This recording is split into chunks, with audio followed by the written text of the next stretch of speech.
Otep à tous, bien-aimés frères et sœurs.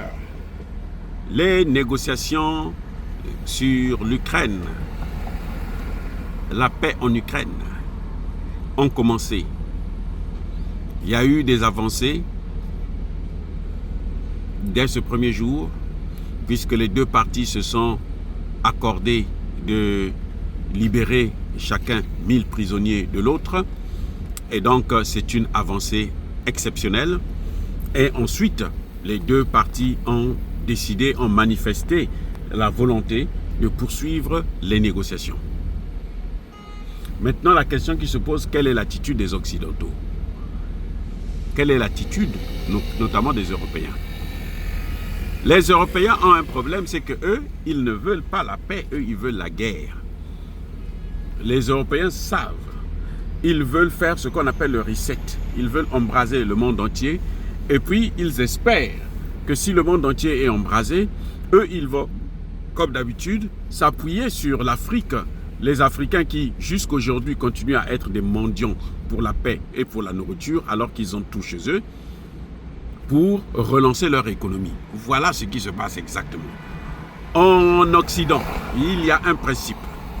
Quand il y a une crise économique grave, il faut faire la guerre pour tout détruire et puis tout reconstruire.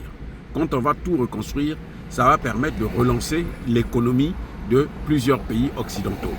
Mais cette fois-ci, ça dépendra de l'attitude des Africains. Vous voyez? Donc, les Occidentaux ne sont pas d'accord qu'il y ait la paix. Parce que pour eux, la guerre en Ukraine, c'est une opportunité pour eux de relancer leur industrie d'armement. Probablement que ça va relancer l'industrie militaire, et plutôt l'industrie en général. Parce que l'industrie d'armement, ça implique beaucoup de secteurs économiques du développement. Et ça, c'est le problème que nous avons justement avec ces Occidentaux.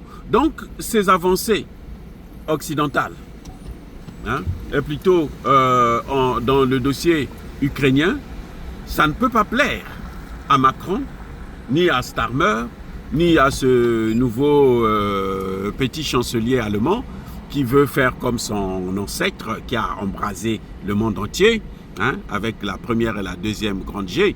Donc, ça, nous, ce que nous constatons, c'est qu'eux, ils doivent pleurer, puisque les deux veulent maintenant négocier, les deux veulent aller vers la paix. On attend encore quelques jours pour voir jusqu'où ils vont aller. Ils ont déjà eu un accord pour libérer au moins 1000 prisonniers de chaque côté. Donc, c'est déjà une grande avancée. Et ils se sont engagés à poursuivre les négociations. Ça, c'est aussi un grand pas. Voilà. Nous espérons seulement que l'Ukraine va comprendre que son intérêt, c'est d'aller le plus rapidement possible vers la paix, au lieu de vouloir continuer à affronter la Russie. Oui, vous allez me dire, quand on se bat avec un enfant, on est aussi essoufflé. La Russie prend aussi un coup, perd aussi des hommes, a aussi des prisonniers qui se font prendre par les Ukrainiens. Mais nous savons que la Russie mène le terrain, la Russie gagne la guerre, et la personne, le pays qui perd le plus, qui a plus intérêt à ce que la paix puisse revenir le plus rapidement possible, c'est l'Ukraine. Parce que plus l'Ukraine va s'enfoncer dans cette guerre, plus l'Ukraine va perdre des pans entiers de son territoire.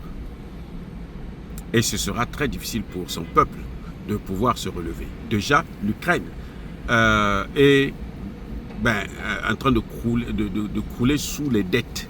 Elle a trop de dettes aujourd'hui que ce ne sera pas facile pour l'Ukraine de gérer tout ça là. Soyez encore une fois de plus bénis. On attend la suite de ces négociations.